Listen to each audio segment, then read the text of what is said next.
Hello, ladies and gentlemen, and welcome back to Getting with the Program, talking about episode 4 of season 3 of RWBY, Lessons Learned.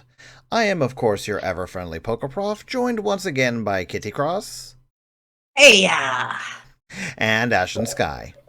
Twice, use the force and run! You ain't wrong there. So, interesting little episode.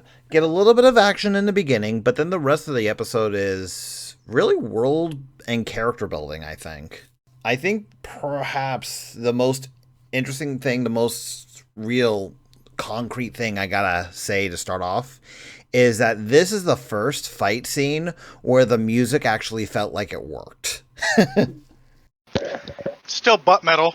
I mean, yeah, but compared to like all the other songs that we've ever had when the characters are fighting, none of them felt like they really gelled with the fight scene. This one did. Mind you, this is only after a single viewing of this particular episode, so it's just my initial opinion. But whereas like a lot of the other episodes had music that just felt like it was either too actiony or too over the top for what was actually happening, this one felt just about right. I'm not sure. What do you guys think? Yeah, pretty much. I still call it butt metal. It's all butt metal. It's all about metal. Except for the last one, that was a butt ballad. Mm-hmm. Well, that last one was actually her theme song. True. I mean, that makes sense. She's a bit of an ass. What? You'll get Whatever. it one day. Whatever. No, it was playing Mirror Mirror, and that is her theme song. It's the song when they first released RWBY and they did the little single character segments. That's the song that played during hers. Yeah. So far though, the actual episode starts off with Emerald and Mercury fighting off against two other team members that, if for those of you who have been following with us with the series so far, are teammates of the little rabbit faunus that is part of Velvet. this. Yeah. Well, I'm sorry, hon. It's been a while since we've actually watched RWBY. It's like with the start of this season, we've just started rewatching it again. I forget what the guy's name was, but the girl with the machine gun in the suitcase, that was her name was Coco. Coco. Yeah. Which, here's a quick question. Is every character named Coco kind of stylized to have the whole, oh, I'm a fashion model kind of thing going on? Because I mean, Coco Chanel. yeah. I know, but still, it feels like it's become a trope in and of itself. Mm-hmm. That But would be because it has. yeah, but really, we get to see just some of the abilities of these characters as they go throughout the fight, though we also get to see something hinting at something going wrong, considering the fact that Coco's teammate approached her towards the end of her fight, but had apparently already been knocked out completely separate from her before that. So something sneaky's going on. We don't know. You'll find out. Mm-hmm. I mean, I can make a guess considering the teammate from the previous episode. Yeah, same here, and from what I've been told about, so we'll see. I will say, though, that I was actually a little surprised about how much the audience was booing after that. Well, I mean, they just beat the shit out of their hero. True. Yeah, there was like a lot of people in the audience that were dressed up like Coco. But then also, to be fair, we are currently in, Beacon's area. So it makes sense that there would be a lot of Beacon fans, and since this was a Beacon team that lost. Well, the interesting thing is that Mercury and Emerald both are part of Beacon right now, too. No, they're part of Hale or whatever it's called. They're going to Beacon. Yes, but they're essentially transfer students, and they're there because of the whole Vital Festival. It's just the same like any of the other teams, like from like Ironwood's place or whatnot. They're from other schools that are coming here for the festival. Mm-hmm. So they may be going there for, because, they're still needing to learn to be hunters and huntresses and whatnot, but they are not Beacon students. Okay. That's the point I was trying to make. So that's what I was saying. The fact that Coco and her team, the Velveteen Rabbit Girls team, are Beacon students. They are native to that school. It's like, I think the best way to describe it is literally like the Vital Festival is like the Goblet of Fire from Harry Potter. It would be kind of like, since they're where's the big hulking Russian then? I mean, I would be all for the big hulking Russian, but that's my point, is the fact that expecting Hogwarts students to cheer for, the Russian school or the all-girls school, and it's like, that's not going to happen. Or if it's not going to happen as much as you would think. Yeah. But getting off of that and going on to the actual more character and world building element of the show, we really get to two separate scenes. We get to be with Winter and Weiss, get to see them interact and talk a bit, and we get to see RWBY, Yang, and Crow together. And it's really interesting to see both of these characters play off essentially their family. Because in the case of Winter and Weiss, they're siblings, and it's Uncle Crow for the other two girls. And this has actually made me warm up a little bit more to Winter, considering, as both, I believe, me and Sky claimed in the previous episode, Winter feels very much like a bitch. And she kind of has upgraded from that in this episode, just a little bit. The main thing, it seems to be, really, that I feel helped with that is the fact that you can say pretty much it's like a mirror for her and Weiss, considering the fact that it looks like Winter is pretty much going through the exact same thing that Winter did. It's like, You mean Weiss is going through what Winter did? You said Winter twice. Yeah, sorry. But it's like Weiss is going through the same thing, and it's Winter has gone through this whole slightly being what's the word I'm looking for?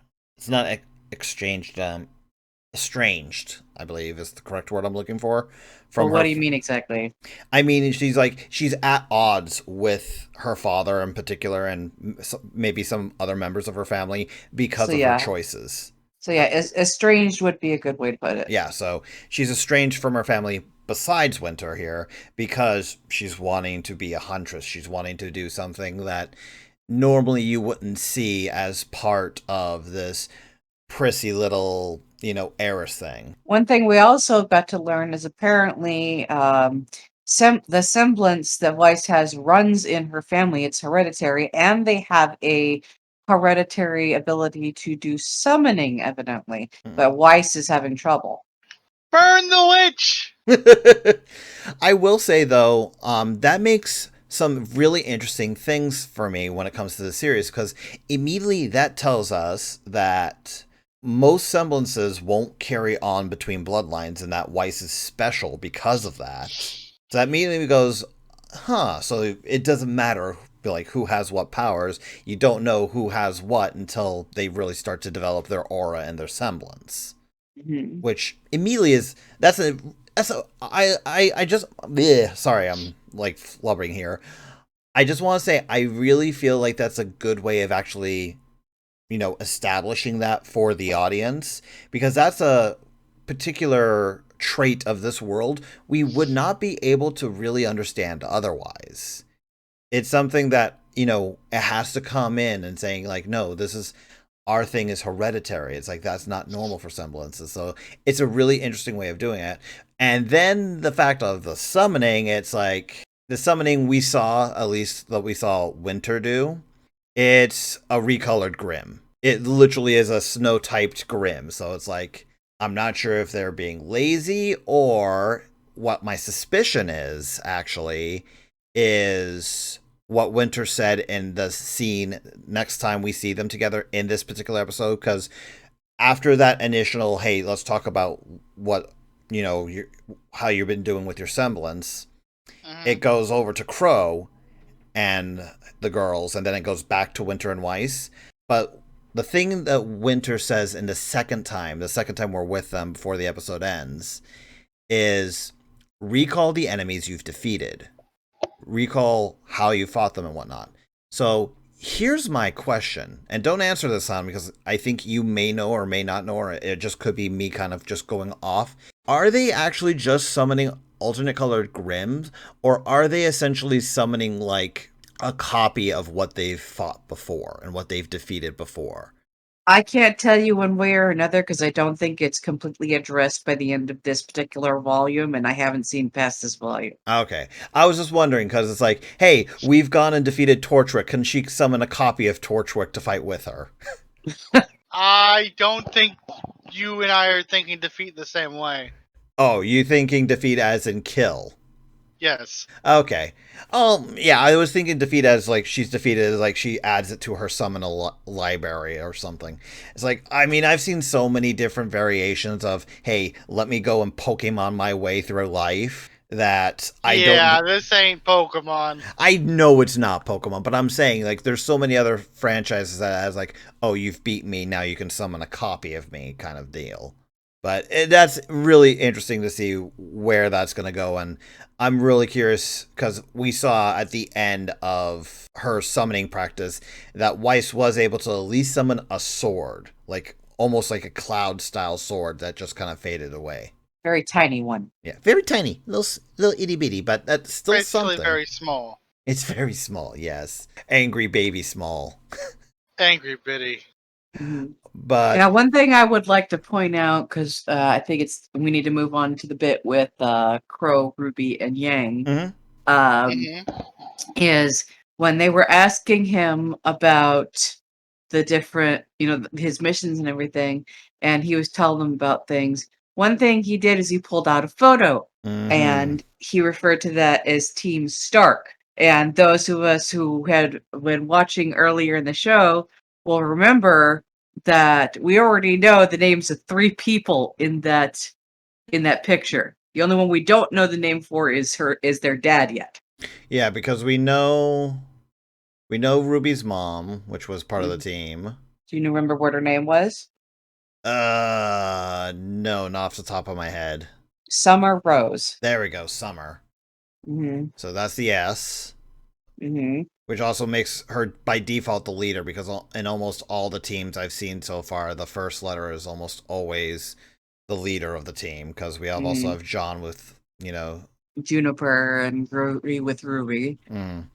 But I know that the guy, their father's name has to start with a T, because the other ones are Raven and Crow, so STRC. As long as they're not symbolized by a direwolf, I'll be happy. What? Stark. It's a Game of Thrones reference. Oh, I would have gone for the Iron Man reference. That shows the difference between you and I. I have class. No. Excuse me. I'm just playing. Very bad, Prof. We do not equate Game of Thrones with class. Oh, anyway. But one thing I will also say. Oh, I should make a note here that sure. I made a misspelling. Crow's name is spelled QROW. Oh yeah, because poor literacy is cool. I will point out that through cultural osmosis, I do know the father's name. Oh? Taiyang. Oh, interesting. I'm not sure what relevance that has in terms of like Nothing. I mean, yeah, but it's like I'm not sure if it like means anything to us at this exact moment, but we'll have to keep an eye out for that, or an ear out for that name in the future. But here's the interesting thing. One thing that I think was kind of done on purpose here for when we were when it comes to Crow interacting with the girls, because one of the things that Ruby wanted to do, and she's so excited for, is to hear stories about Crow, hear about like what he's done and some of the missions he's been on, and he plays it off. He very specifically like builds up to be this interesting thing, and then he ends the story with a joke saying the fact that he was defeated by the length of the innkeeper's skirt. Which goes and tells me one thing. He's either as much as a pervert as I initially thought, to where I actually paused the video and said, okay, your name's now Master Roshi when we were watching this. Or it's all a front. Exactly. Because here's the thing. With the way his character has been shown so far, with the way his character has acted so far, He's already shown that he's adept at using deception. Exactly. So I can see him very much putting that front up even for people he would consider family. And it makes me wonder just what the deal is with Crow here. I am very curious to see where he's going to be going with in terms of what's happening. But other than that, that was pretty much the episode. It was that initial fight for the tournament, which we're gonna be going through that throughout the rest of the season, I can guarantee you. And then was a little bit of character development, makes us like Winter a little bit more, seeing a little bit more of what she's gone through. I'm always there for character development. Yeah. And then we got to learn a little bit more about Crow. But things really, this was just a development episode. I don't feel like we really went too much further in the actual progress of story, I think. Yeah. Yeah. Well, we'll get there. Oh, yeah, no. I've no doubt it. Like I said, is the fact that we had Sky actually laugh in this particular episode is a good sign, because that shows both him and myself, because I also laughed too, that we're getting a little bit more invested in this particular season of RWBY. I am happy. Well, yeah, because I mean, it's like I said before, this series is good, but it wasn't enough for either of us to really get invested. And I feel like, I can't say for you, Sky, but I feel like we're starting to get there. I have concerns for the seasons to come, but we'll see what happens. Yeah. So, considering after this season they lose their creative lead. Yeah, in case, I'm not sure if we actually mentioned this in the previous episodes. I know we mentioned that Montiome had passed away, but this is the last season that he actually had a hand in before his death. Actually, I believe he passed before the season was even finished. Oh, okay. Well, most likely, the series itself, or hell, the wiki, since I am looking at certain parts of the wiki just to make sure I get some information right. Not looking ahead, mind you, but I'm looking at some of the information to make sure everything's square. Phoenix? I'm just saying it's like, I will know. Most likely either the show or the wiki will tell me when his passing happened, and we'll make special note of it in the reviews. But with all that said, I think we are pretty much done. So, any final thoughts? Nope, let's keep it going. Yeah, let's go. All right. Well, then, with all that said, folks, we'll see you next time, but stay frosty. Toodles. Stay safe.